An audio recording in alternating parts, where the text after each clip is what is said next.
We have more plants being built now, car plants, than we've ever had built, even in the heyday from the 1940s and 50s. And they're bigger. They don't use renovations anymore where they take an old plant, they rip it down, they build a brand new plant, super modern plant. But it's happening at levels that nobody's ever seen. In 2024, the U.S. built less than 2 million new homes, but Biden admitted more than 8 million new migrants. And those days are over. In 2025, for the first time in 50 years, the United States had reverse migration. Boy, that was nice. And these were criminals that were being taken out of our country because they allowed people to come into our country from jails, from gangs, drug dealers, murderers. 11,888 murderers, we've gotten most of them out. And then ICE gets beat up by stupid people from leadership in Minnesota. We actually are helping Minnesota so much, but they don't appreciate it. Most places do. You know, Washington, D.C. is the safest place now in the United States. It was a very dangerous place to walk, and now you can walk with your wife, your kids, right through the middle of the city. Right now, Washington, D.C. is as safe as it gets.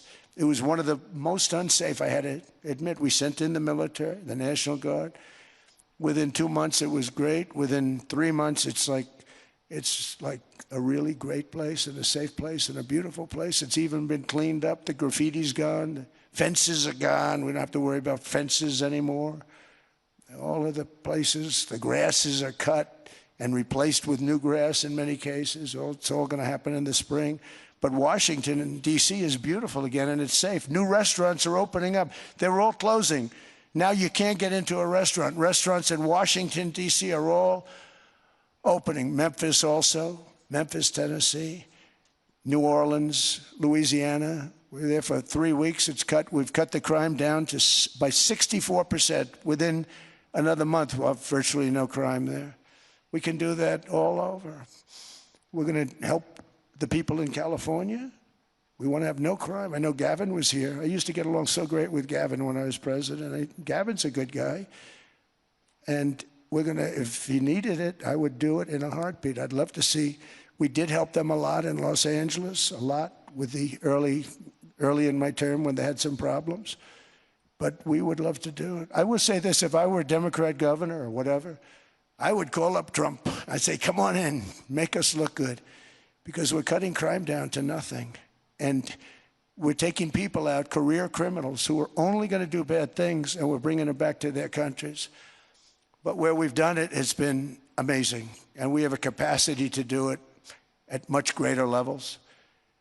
We're cutting illegal aliens off welfare and other government benefits, and I have directed that starting immediately, there will be no more payments to sanctuary cities because they are really just sanctuaries for criminals. They're really protecting criminals, and those are the ones we have to get out of the country. Murderers, drug dealers, the mentally insane. They emptied their mental institutions into the United States. And despite that, we have the lowest crime numbers that we've ever had in the history of the country. Just came out. But equally importantly, we're cracking down on more than $19 billion in fraud that was stolen by Somalian bandits. Can you believe that Somalia? They turned out to be higher IQ than we thought.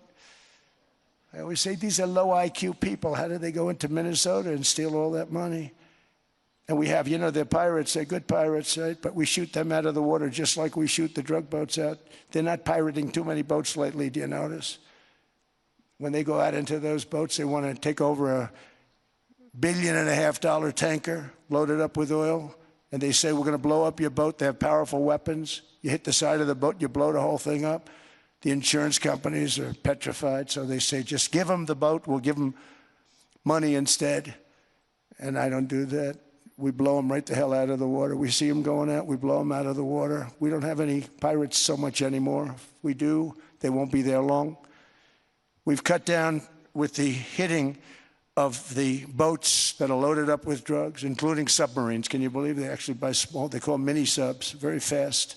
They're meant for drugs. We've knocked out 2 of them. The Democrats say they were fishing. You have ruined somebody's fishing weekend, I would say. A submarine is not a fishing boat. You don't fish. But we've knocked down drugs by water, the oceans, the sea, by 97.2%. Think of that.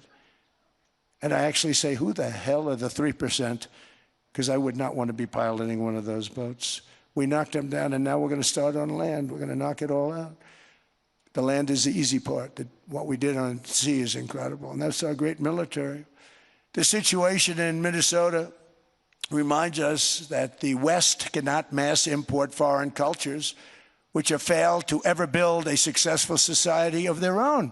I mean, we're taking people from Somalia, and Somalia is a failed, it's not a nation. Got no government, got no police, got no military, got no nothing. And then we have this fake congressperson who they just reported is worth $30 million. You believe this? Ilhan Omar, talking about the Constitution provides me. She comes from a country that's not a country, and she's telling us how to run America. Not going to get away with it much longer, let me tell you. The explosion of prosperity and conclusion and progress that built the West did not come from our tax codes. It ultimately came from our very special culture. This is the precious inheritance that America and Europe have in common. We share it.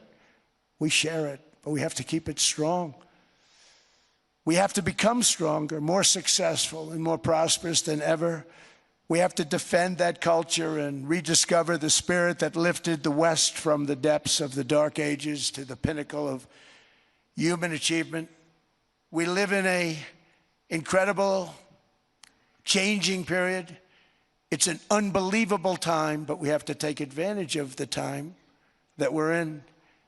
In our hands are technologies that our ancestors could scarcely have. I mean, they couldn't have even dreamt some of the things that we see today.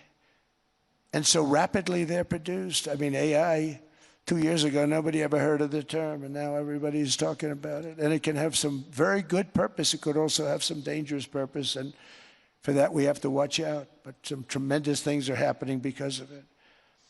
And we're leading by so much. We're doing so well. But opportunities that are bigger and grander than ever before in human history are right before us.